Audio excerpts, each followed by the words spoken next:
Bonjour Corinne, Bonjour. et merci beaucoup d'avoir accepté de témoigner aujourd'hui.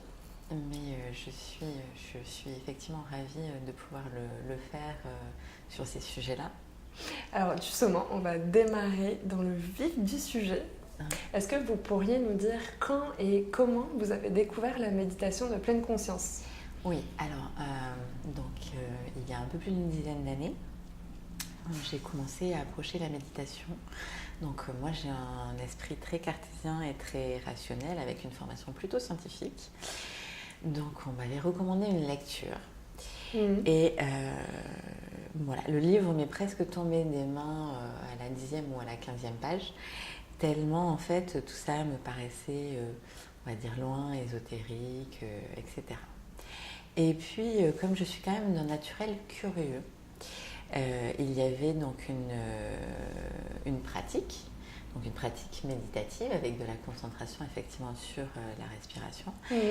Et je l'ai fait. Et je dois dire que je remercie effectivement mon naturel curieux, puisque j'ai pu découvrir effectivement que c'est une pratique qui m'apportait énormément. Qui m'apportait énormément de calme, de sérénité, qui m'apportait aussi une acuité intellectuelle plus grande, qui m'apportait la capacité de prendre conscience de choses, de mécanismes, de façon dont on fonctionne, de ce qui vous convient, de ce qui ne vous convient pas. J'ai cherché à en savoir plus sur ces pratiques et ce qui pouvait se détacher aussi du côté religieux, voilà, qui ne m'intéressait pas forcément. Et donc en fait j'ai découvert Jon Kabat-Zinn. J'ai découvert ce qu'il avait fait, la clinique de réduction du stress aux États-Unis. J'ai découvert qu'aux États-Unis, en fait, c'était de grande ampleur, que c'était présent dans plusieurs pays en Europe. Mais à cette époque-là, ça n'arrivait pas encore forcément en France, alors que maintenant, vraiment, c'est en pleine expansion. Et j'ai découvert que cette personne-là, en fait, avait rendu ses pratiques méditatives complètement laïques, qu'il avait cherché à les insérer dans notre société, que c'était fait par un médecin en biologie moléculaire, que ces pratiques, en fait, elles existaient dans des universités prestigieuses comme Harvard, qu'on n'était plus du tout sur le versant on n'était plus du tout sur le versant un peu folklorique, on va dire, de la chose, mais qu'au contraire, en fait, on s'était aperçu qu'on avait affaire à un vrai outil, un vrai potentiel d'apaisement, de développement de soi, un outil qui permet de faire des choses quand même vraiment incroyables. C'est aujourd'hui pratiqué massivement dans les entreprises, dans les écoles, etc. Ça arrive. Et puis j'ai eu la chance de faire un stage de mindfulness based stress reduction, puisque c'est quand même la forme la plus courante, donc le fait de réduire son stress par la mindfulness. Et donc j'ai fait le stage de 8 semaines. C'est un stage simple en fait.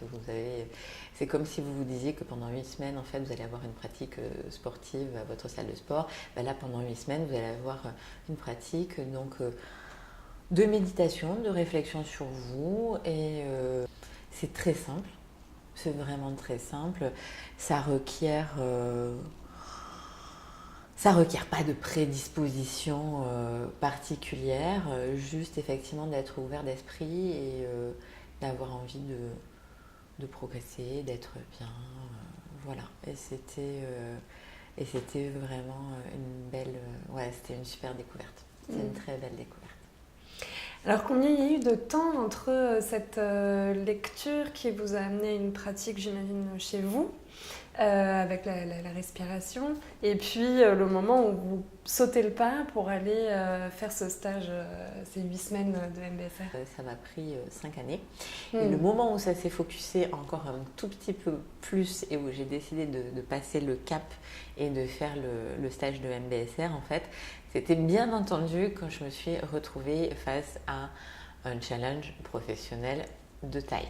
C'est-à-dire que en fait, jusque-là, j'avais une direction de BU, côté sales et côté marketing, sur un pied français, enfin sur un scope français, sur un scope Europe. Et là, en fait, je vais passer sur un scope worldwide, dans une nouvelle société, avec un management aussi un peu plus compliqué, un peu plus présent, un peu moins de carte blanche, donc voilà, un peu plus politique, et donc en fait ce challenge m'a totalement pressurisée au démarrage.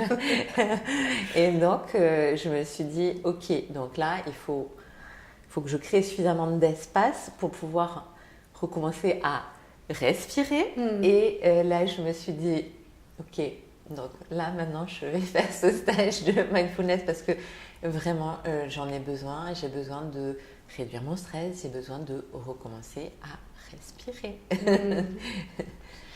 Et du coup, comment ça s'est passé? Il y a eu ce stage, et donc là, c'était sur la problématique du coup du stress qui vous a motivé à y aller. Ouais, c'était vraiment ça. Et à titre personnel, qu'est-ce que vous avez pu faire comme découverte, ou quel a été l'impact en fait de cette pratique que vous avez eue là pendant les 8 semaines et puis après que vous avez prolongé dans votre vie? Donc pas du côté pro, du côté perso. D'abord sur le côté perso, qu'est-ce que vous avez découvert? Alors, ce que j'ai découvert, en fait, j'ai découvert plusieurs choses. J'ai découvert le regard du débutant. Donc, ça m'a permis effectivement de reposer à nouveau le regard du débutant sur la vie, de redécouvrir chaque chose, comme si à chaque fois elle était nouvelle. Ça peut être n'importe quoi, ça peut être...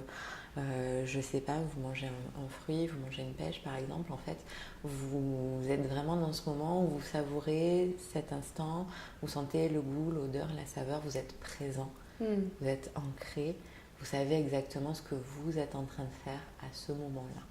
Et ça vous apporte effectivement une plénitude, une sérénité, un bien-être. Donc du coup, vous êtes aussi plus connecté avec les personnes, en fait. Vous êtes plus en capacité de les accueillir, de les regarder, de les comprendre. Donc c'est bien du point de vue personnel, c'est aussi bien pour le management. Donc en fait, vous pouvez vous projeter dans votre vie et dans vos challenges en voyant que voilà, c'est un jeu, vous avez les compétences, vous les amenez, vous amenez votre énergie, votre dynamisme, votre forme, votre force, vous jouez avec ces challenges. Donc en fait, vous sortez la tête de l'eau, vous regardez, vous posez, et du coup, en fait, ça passe mieux. Ça passe beaucoup mieux. Et donc, d'un point de vue professionnel, j'imagine que tout ça aussi a eu un impact. Est-ce que vous avez un exemple peut-être précis à nous partager Du point de vue réussite Oui, déjà sur le stress, comment vous l'avez géré, sur le management, une situation que vous avez peut-être abordée de manière différente depuis que vous avez tout ce parcours-là de travail sur vous-même. Oui, justement, donc ça s'applique effectivement au quotidien là, donc dans le cadre de mon travail à la direction d'Agilink. Alors, ça change tout d'être focusé et d'être concentré. On fait des choses de façon plus qualitative. On est vraiment à l'écoute.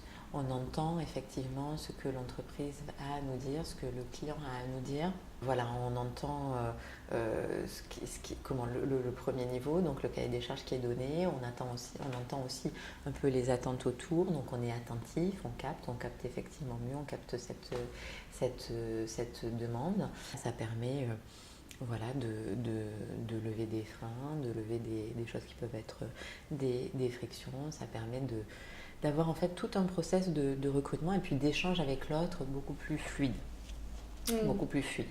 Et comme en fait nous on est quand même sur une approche on va dire quali, du coup c'est un vrai support. Et puis le recrutement en fait, ce qu'il faut savoir c'est que aussi vous menez quand même de nombreuses missions de front qui parlent de choses très différentes. Donc en fait c'est le zapping. mais vraiment le zapping, quoi. C'est le zapping permanent, d'accord? Et c'est ce qui fatigue le plus le cerveau, en fait. Et c'est ce qui stresse le plus le cerveau. Le fait de devoir passer d'une seconde à l'autre, en fait, d'une thématique, d'une problématique à une autre. D'accord?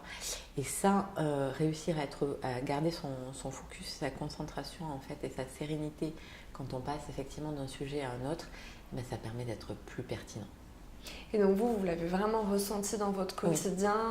Oui, tout à fait. Tout à fait. Moi, je l'ai vraiment ressenti dans mon quotidien. Et ici, en fait, au cabinet, donc, j'ai des collaboratrices que vous allez rencontrer en fait, à qui j'ai fait aussi découvrir du coup génial. Voilà, à qui j'ai aussi fait découvrir du coup la mindfulness. Enfin, je leur ai proposé déjà, parce qu'en fait c'est quelque chose qui ne s'impose pas. Je leur ai proposé et donc elles l'ont vu d'un angle tout à fait favorable et elles en ont aussi tiré les bienfaits, puisque elles aussi, en fait, elles gèrent au niveau de la recherche 5 ou 6 missions en parallèle, et qu'elles ont aussi ce zapping, et que pour elles aussi, eh ben, c'est super positif, c'est avéré super positif. Alors, c'est pas moi qui le dis, c'est elles qui le disent. Comment vous avez mis ça en place en interne? Quel support vous avez utilisé? La fréquence? Comment ça s'est déroulé, cette transmission auprès de vos collaboratrices? Alors, d'abord, je leur ai dit que moi, je pratiquais la mindfulness. D'accord? Donc, en fait, ça les a un peu interrogées, interpellées, voilà.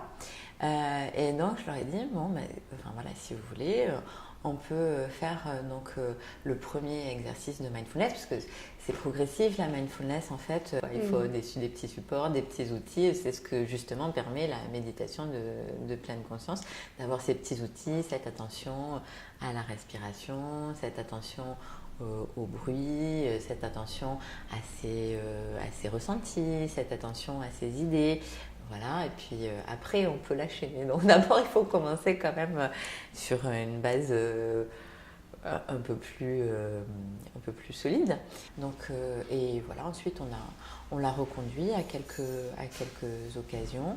Et puis moi j'ai donc une collaboratrice ici qui est débutante et pour qui donc du coup c'est un peu plus compliqué justement de garder le focus et la concentration, parce que non seulement elle a tous les sujets qui lui tombent dessus, mais en plus en fait elle découvre tout, donc ça fait beaucoup.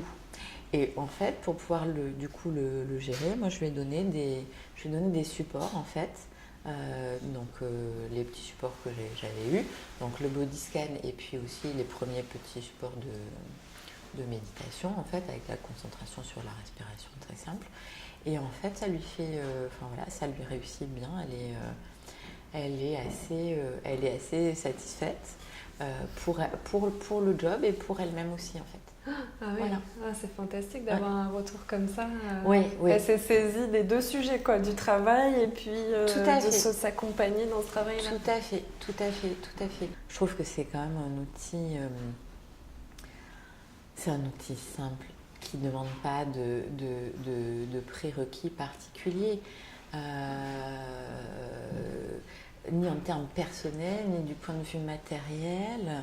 Les résultats sont ressentis par soi et par son entourage rapidement en termes de... C'est simple, hein, calme, concentration, attention, acuité intellectuelle, compassion, compréhension de son entourage, management.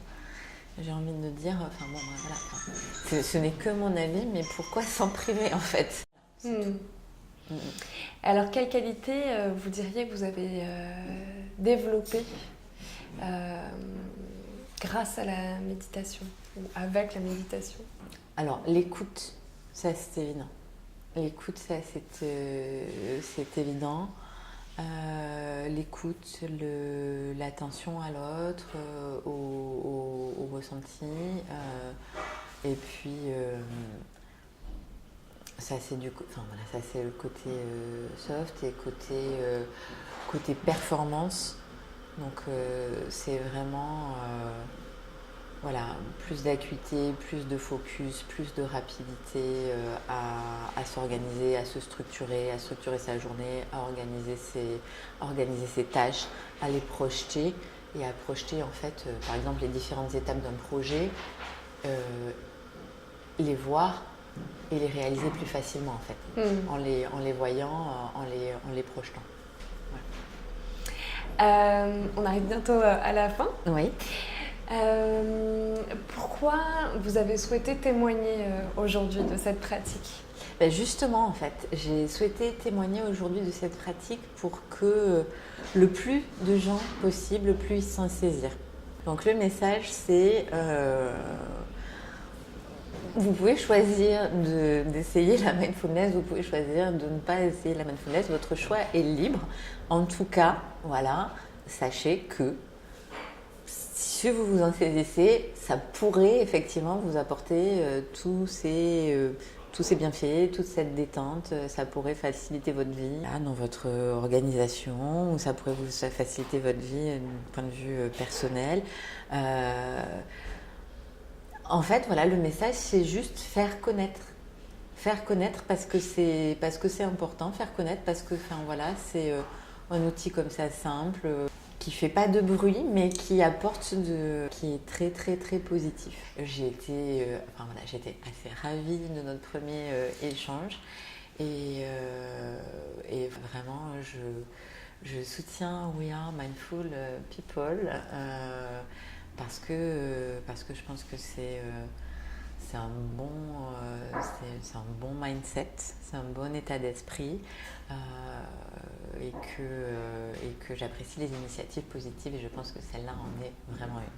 Voilà. Merci beaucoup. Et alors pour dernier message, parce que là vous avez passé un beau message, mais si on devait s'adresser aux dirigeants et aux managers, qu'est-ce que vous aimeriez leur dire ?